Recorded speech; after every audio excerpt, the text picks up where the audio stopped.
Totalé. Noé, Ojirawe Malé Wanae, Tai, Ton Dodredie. Totalé. Et Doto, Zanzan Lebi. Totalé. Noé, Ojirawe Malé Wanae, Okodonou et Keten Diaspora FMG, Mino Madoto.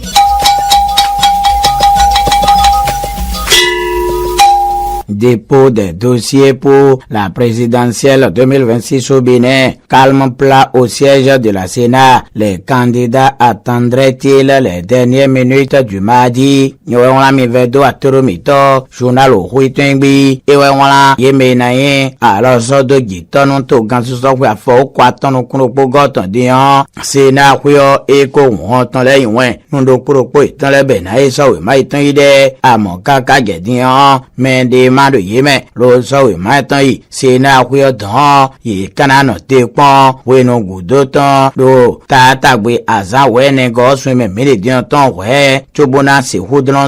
eyin Sénat si agbasawaya oho etengbi edonu eyin bomiena kenu de o sola ibene nfu etengbi ka igbena tolo bodoye somi to ganzo don kwa fo kwa tonu kun ro pogo tan si ale no Sénat kwe odan dian game ko jele o be koro game hawe deje de gudo le sola ibene nfu etengbi edonu eyin bomiena kende o le télégramme Etienne Wisouton lo kende o bodo présidentielle 2026, aucun candidat enregistré à la Sénat. La clôture du dépôt des dossiers fixée à mardi prochain. Le télégramme itengbi et wedo mono yengbo. Bon miena kenu de o lo nagba jemenu dodo todo mito.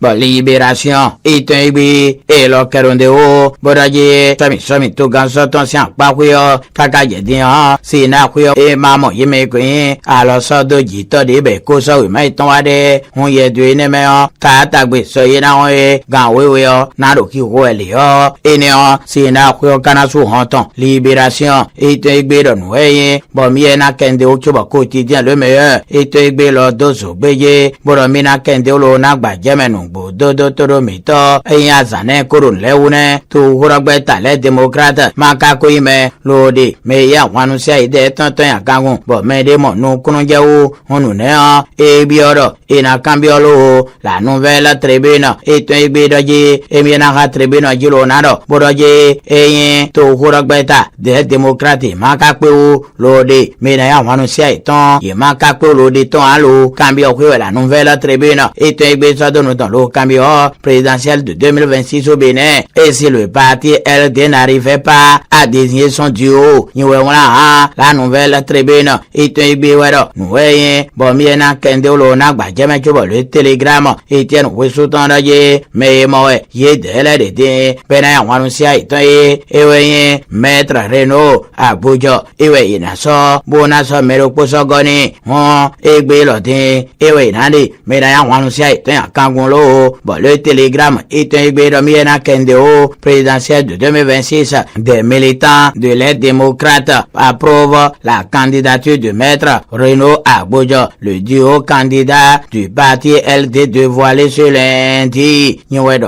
Le télégramme itengbi wedo miena kendo neo lo na gba jeme grand rega itengbi karo titi menoje wonlewi ezawe to hurogbe tale démocrate de ne ye karo no kigbe ton khle eyin tu oya palabre quotidien Claude Ajikpaton karoje egbejiwe ede bo to hurogbe tale démocrate nani medaya wanu se iton ya kangun lo ene palabre quotidien Claude Ajikpaton wero miena dozo gbejilo na time oho iton egbe lo kende o boro monu yinmo ine egbejiwe ede bo to hurogbe tale démocrate nani wanu se aton ja kangun bo to vile minado mo jemera pa ina hwe dandan to mito to hurogbe ta Renaissance nationale ye dele dion ye koda yo ji yiwe bo le na wa gbon bo dure Jonathan lo tin gbe no me ya wanu se ano to hurogbe ta ida che gbagudo le no Claude na fiavi présidentiel e koro kamon koton ho elo palabre quotidien Claude Ajikpaton wero miena kende o descente d'une délégation du parti RN dans la 10e circonscription électorale. Claudine Prudential galvanise les militants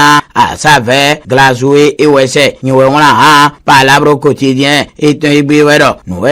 bon bien que nous déo l'on ba jamais nous dodo ba défi info il a rien qu'un temps leur agbaje bon bien que déo juste au lendemain de son discours d'engagement à l'investiture du duo Wada Talata l'Amazon Claudine Prudencio descend sur le terrain. Elle était accueillie par ses militants de Glazoué, savait où c'est dans une liesse populaire. Nous avons là défi un fouitumbi et nous avons bon bien dozo beye l'ona timenungbo dodo toromito l'authentique itumbi lokakendeo au contact des militants du Parti Renaissance Nationale du Savais, Dr Mohamed Awali Akitola rassure et démontre sa capacité de mobilisation. Nyewedoa l'authentique itumbi wedo miena kendeo l'ona gbajemenu dodo toromito on yukwe non penukundo ayeje minde kolewe le yedewa gben non poro tene do beneto mi to me da che gba kan won ton sin wenu ye en ple da ko sin de me on ito beneto ton so ne dagun ye me yin me mo wa ple mon ko ton sin de me le gbe we ro pe pa no beneto mi ton we lo matin libre et ton gbe we do mi na kende o forum international du cadre de vie 2025 le modèle béninois séduit les participants 1800 milliards d'investissement en 9 ans ni we wala matin libre itengbi iwedon we bo miena dozo gbejilo karatimenu bododo toromito je vois le potentiel itengbi lo igbena pour le forum international du cadre de vie 2025 le Bénin modèle applaudi Tonato dresse un bilan séduisant ni wedo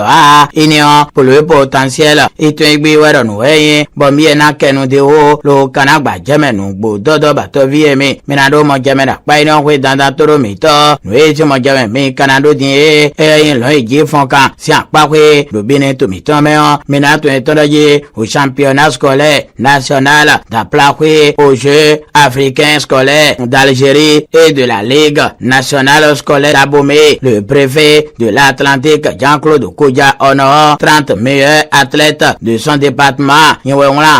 Le grand jury itunbi wero nous imbo miena kenudeo lo nagba jamenu bododo ba le potentiel itunbi karo wenwe Jean-Claude Kodja ero gbe pano e on hoto do to pin Atlantique tomele e on hoto bere to tonle oge pale yede mai pe Rwanda do po e pe o lo sodo do meno e Rwanda sin e on hoto le lo e non le potentiel itunbi do nous bo miena kende lo nagba jame ke bo ho itunbi lo kende o pour la 9e journée des éliminatoires de la Coupe du Monde. Le Bénin bat le Rwanda, reste en tête du groupe C et attend déjà les Super Aigles du Nigeria. Nyewedo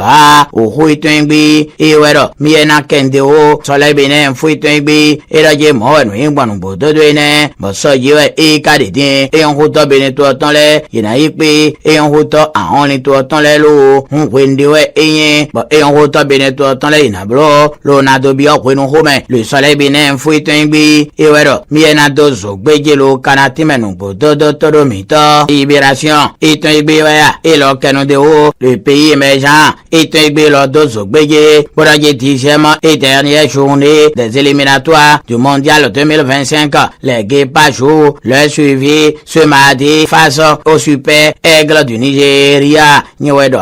ino le pays émergent itungbi iwedo miena émergé lona dozo gbeje lona timenu bododo la cloche itungbi ga au canton glan pour match Bénin au Nigeria un duel décisif pour la qualification au mondial 2026. Nyewedo la cloche itungbi iwedo miena kende lona gba jemenu bododo toromito le Bénin va libérer Aboubakar Takuton Kadoje nugbo Bénin to opodo ahon to pan yedena pe lo so yena honu suso gudo tonle et kon et on pon meto Bénin to ton et de temps din lo le Bénin va libérer et tungbi wero mina libérer information mon coton lo kanagba jemenu bododo we je mo jeme me kanado din e we pa la bro quotidien kloda jikpaton waro tinti mendoje pour jalavo agbome kalaviton di happy scholastique apamoli di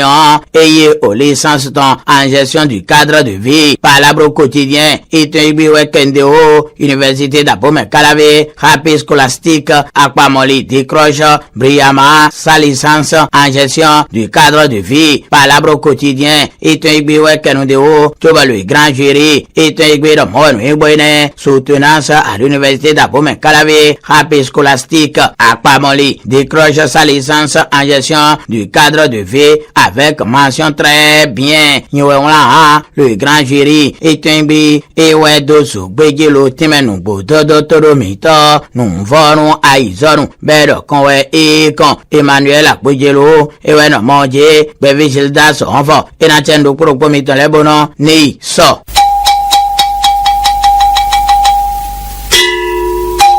Tale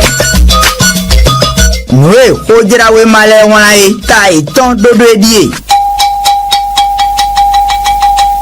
Tale edoto zanzan lebi Tale Noé ojira we male wanaye to kodonu we keten diaspora FMG minu madoto